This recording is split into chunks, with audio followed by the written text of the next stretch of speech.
मुझे बैंक में पैसे जमा करने हैं। पैसे? किसके? तेरे? गार्ड की आंखों में शक और हंसी दोनों थी। चल भाग यहाँ से छोटू, यहाँ 10-20 रुपए जमा नहीं होते। उसका हुलिया ही ऐसा था, फटे हुए कपड़े, पैरों में टूटी हुई रबर की चप्पल और कंधे पर एक मैली कुचैली सी पोटली। बैंक के उस आलीशान गेट पर खड़ा वो बच्चा किसी भी नजरिए से ग्राहक नहीं लग रहा था। गार्ड ने उसे ऊपर से नीचे तक घुरा और हकाते हुए हाथ आगे बढ़ा दिया। ए, बाहर जा, यहाँ गेट पे भीड़ मत लगा। बच्चा सहम गया, दिल जोर से धड़का लेकिन कदम पीछे नहीं हटाए। आसपास खड़े लोग तमाशबीन बन गए। कुछ के चेहरों पर मजाक वाली हंसी थी। गार्ड ने भी शायद मजाक समझते हुए और लोगों को हंसाने के लिए उसे धक्का देने के बजाय रास्ता छोड़ दिया। अंदर जाके देख ले, लेकिन खबरदार, जो लाइन में घुसने की कोशिश की तो। और फिर दरवाजा खुला। बाहर की धूल और गरीबी से बिल्कुल अलग अंदर एक नई दुनिया थी। एसी की ठंडी हवा, पॉलिश किए हुए फर्श और नोटों की वो महक। बच्चा धीरे धीरे काउंटर की तरफ बढ़ा। मैडम, मुझे पैसे जमा करने हैं। काउंटर पर बैठी कर्मचारी ने अपने काम से नजर हटाई। उसकी नजर उस गंदी पोटली पर गई और वो अपनी हंसी रोक नहीं पाई। इसमें क्या है? चिल्लर कितने होंगे? 100, 200? बगल के काउंटर से एक और आवाज आई। पहले असली कस्टमर्स का काम निपटाओ यार, इनका तो चलता रहता है। बच्चे को लाइन से हटाकर किनारे कर दिया गया। वहां बैठ जा चुपचाप। वो बच्चा अपनी पोटली को सीने से भींचकर बेंच के कोने में सिकुड़ कर बैठ गया। हर गुजरते मिनट के साथ उसका डर बढ़ता जा रहा था। वो बार बार घड़ी देखता, फिर अपनी पोटली को टटोलता। हिम्मत करके वो दोबारा खड़ा हुआ, फिर से काउंटर पर गया। इस बार उसकी आंखों में आंसू तैर रहे थे। प्लीज पैसे जमा कर लीजिए ना। अगर ये खो गए तो मेरे माँ बाप बहुत परेशान हो जाएंगे। इस बार कर्मचारी का सब्र टूट गया। वो झल्ला उठी।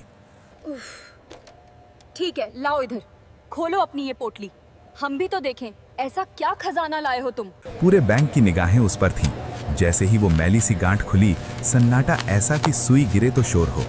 उस पोटली में जो था उसे देखकर बैंक वालों की आंखें फटी की फटी रह गईं। माहौल को महसूस कीजिए।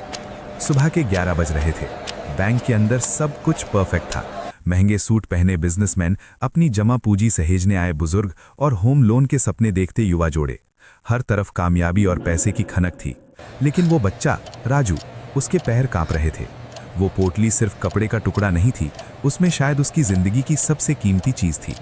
3 काउंटर थे, तीनों बिजी। पहले पर वीआईपी डीलिंग, दूसरे पर भारी भरकम ट्रांजैक्शन। राजू तीसरे काउंटर पर गया जहां प्रिया बैठी थी। प्रिया ने पहले तो उसे नोटिस ही नहीं किया। जब नजर पड़ी तो माथे पर शिकन आ गई। फटे हाल में एक भिखारी जैसा दिखने वाला बच्चा।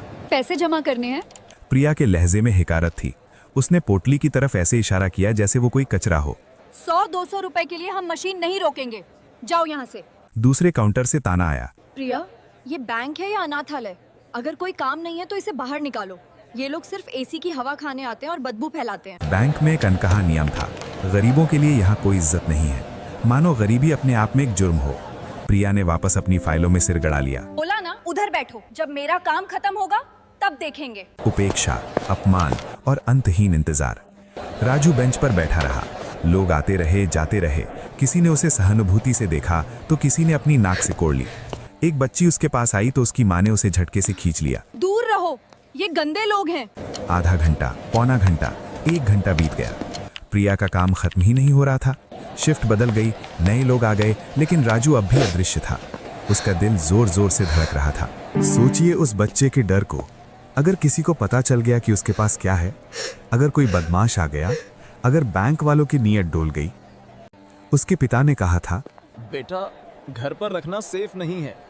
बैंक में पैसा सुरक्षित रहता है, बस सीधे जाना और जमा कर देना। लेकिन यहाँ तो सब उल्टा हो रहा था। राजू से अब रहा नहीं गया। वो कांपते हुए फिर खड़ा हुआ। मैं बहुत डर रहा हूँ। प्लीज जमा कर लीजिए। ये मेरी बहन की स्कूल फीस और उसकी जिंदगी के पैसे हैं। प्रिया ने झुंझलाते हुए पेन पटका। अरे मुसीबत है, खोलो खोलो इसे अभी। उसकी आवाज में अब भी मजाक था, लेकिन थोड़ी जिज्ञासा भी थी। और यही वो पल आया जिसने सबकी बोलती बंद कर दी। पोटली खुली। अंदर से निकले कड़कड़ाते बिल्कुल नए 500 के नोटों के बंडल। 1 नहीं, 2 नहीं, पूरे 20 बंडल। ये कोई भीख के पैसे नहीं थे, ये 10 लाख रुपए नकद थे। प्रिया की सांस हलक में अटक गई। आसपास काम कर रहे लोग अपनी कुर्सियों से खड़े हो गए। सन्नाटा छा गया। प्रिया ने कांपते हाथों से गिनना शुरू किया। 50,000, 1 लाख, 5 लाख, 10 लाख। पूरे बैंक में खुसर फुसर शुरू हो गई। इस भिखारी जैसे दिखने वाले बच्चे के पास 10 लाख जरूर चोरी के होंगे। कहाँ से मारा होगा इसने? गरीबों के पास इतनी रकम कहाँ से आती है? अब हंसी गायब थी। उसकी जगह ले ली थी शक ने, वो गहरा जहरीला शक जो हमारा समाज अक्सर गरीबों पर करता है। मैनेजर को बुलाओ अभी। श्रीमती शर्मा, बैंक मैनेजर, अपनी केबिन से बाहर आईं। क्या तमाशा है? मैडम, इस बच्चे के पास 10 लाख कैश है। श्रीमती शर्मा की आंखें फैल गईं। उन्होंने राजू के फटे कपड़ों को देखा, फिर नोटों के ढेर को। फैसला उसी पल हो गया। सच सच बता, कहाँ से चुराए ये पैसे? किसके घर में डाका डाला है? या तेरे माँ बाप ने कोई गैर कानूनी काम किया है? राजू का चेहरा सफेद पड़ गया। नहीं मैडम, ये मेरे। लेकिन उसकी सुनने वाला कोई नहीं था। श्रीमती शर्मा ने तुरंत फोन घुमाया। पुलिस को भेजिए, एक चोर पकड़ा गया है। पुलिस आई। 2 हवलदार आए, वो भी जल्दबाजी में। उन्होंने आव देखा न ताव राजू की बाह मरोड़ी। चल थाने, वहाँ तोते की तरह बोलेगा तू। एक पल में राजू ग्राहक से मुजरिम बन गया। लोग वीडियो बना रहे थे, हंस रहे थे। देखा, शक्ल से ही चोर लगता था। राजू रोता रहा, गिड़गिड़ाता रहा। मैंने चोरी नहीं की, ये मेरे पापा ने खेत बेचकर। लेकिन उसकी आवाज नक्कार खाने में तूती की तरह दब गई। पैसों को सबूत मानकर जब्त कर लिया गया और राजू को जीप में ठूस दिया गया। बैंक में फिर से शांति हो गई, मानो कुछ हुआ ही ना हो। अन्याय की ये सिर्फ शुरुआत थी। थाने का मंजर और भी खौफनाक था। थानेदार सिंह, एक कड़क और बेरहम आदमी, जिसे सच से ज्यादा अपना केस फाइल बंद करने की जल्दी थी। सच बता, किस एटीएम को तोड़ा, किस सेट को लूटा? राजू सुबक रहा था। मैंने कुछ नहीं किया, ये मेरे दादाजी की जमीन थी। शहर बढ़ गया तो कीमत बढ़ गई। पापा ने खेत का आधा हिस्सा बेचा है मेरी बहन की पढ़ाई के लिए। थानेदार जोर से हंसा। अरे वाह, क्या कहानी गढ़ी है। ये सब फिल्मी डायलॉग किसी और को सुनाना। उसने बिना किसी जांच के, बिना किसी सबूत के फाइल खोल दी। आरोपी नाबालिग, जुर्म चोरी, संदिग्ध, बरामद 10 लाख नकद। बस एक मुहर लग गई, सिर्फ इसलिए क्योंकि वो गरीब दिखता था। अगली सुबह राजू के माता पिता नरेश और मीना बदहवास हालत में थाने पहुंचे। हमारा बेटा चोर नहीं है साहब, वो ईमानदार है। लेकिन थानेदार ने उन्हें भी लपेट लिया। अच्छा, तो तुम ही हो वो गैंग लीडर, बच्चे से चोरी करवाते हो। नरेश और मीना के पास न पैसा था, न पावर, न कोई बड़ा वकील। वो टूट चुके थे, सिस्टम ने उन्हें कुचल दिया था। लेकिन तभी थाने का दरवाजा एक धमाके के साथ खुला। एक आदमी अंदर दाखिल हुआ, हाथ में फाइलों का एक पुलिंदा। उसके पीछे राजू के गांव का एक आदमी था। ये थे वकील राज वर्मा, गरीबों के मसीहा।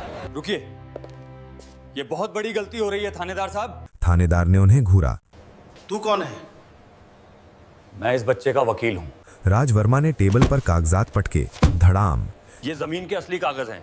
ये रही सेल डीड, ये बैंक की रसीद है जहां से खरीदार ने पैसा दिया, और ये रहा टैक्स सर्टिफिकेट। उन्होंने थानेदार की आंखों में आंखें डालकर कहा, हर एक पैसा लीगल है। इनके दादा की पुश्तैनी जमीन जो अब शहर की सीमा में आ गई है, उसे 20 लाख में बेचा गया है। 10 लाख नकद, बाकी चेक। ये चोरी का माल नहीं, इनकी मेहनत और विरासत की कमाई है। थानेदार की बोलती बंद हो गई। वकील राज वर्मा अब अपने रौद्र रूप में थे। सुनिए इंस्पेक्टर, बिना किसी एफआईआर, बिना किसी वारंट, सिर्फ उसके कपड़े देखकर आपने तय कर लिया कि वो चोर है। ये सिर्फ गलती नहीं है, ये वर्दी का और कानून का अपमान है। मैं आपको अभी बता रहा हूं, अगर ये बच्चा अगले 5 मिनट में इज्जत के साथ रिहा नहीं हुआ तो मैं सीधा हाई कोर्ट जाऊंगा। रॉन्गफुल कन्फाइनमेंट और मानहानि का ऐसा केस ठोकूंगा कि आपकी नौकरी और इस बैंक का लाइसेंस दोनों खतरे में पड़ जाएंगे।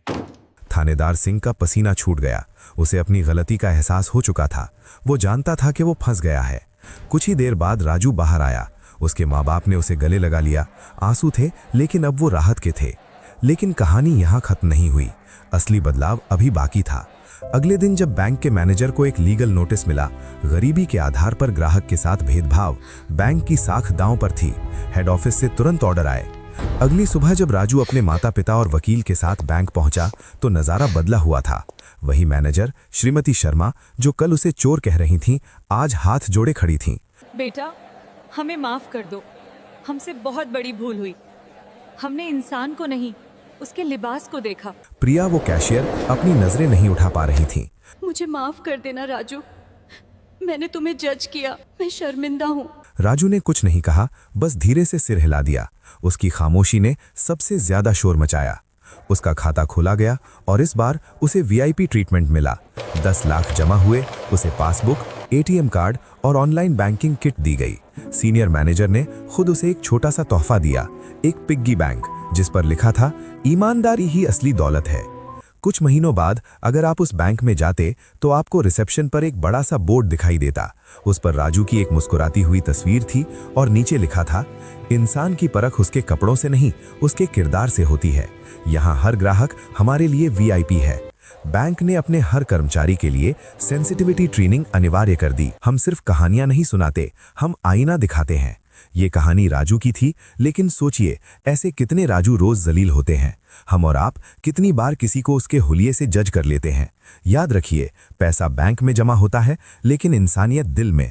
अगर इस कहानी ने आपके दिल को छू लिया है तो इसे शेयर जरूर करें। शायद आपकी एक शेयर से किसी और का नजरिया बदल जाए, क्योंकि असली अमीर वो नहीं जिसकी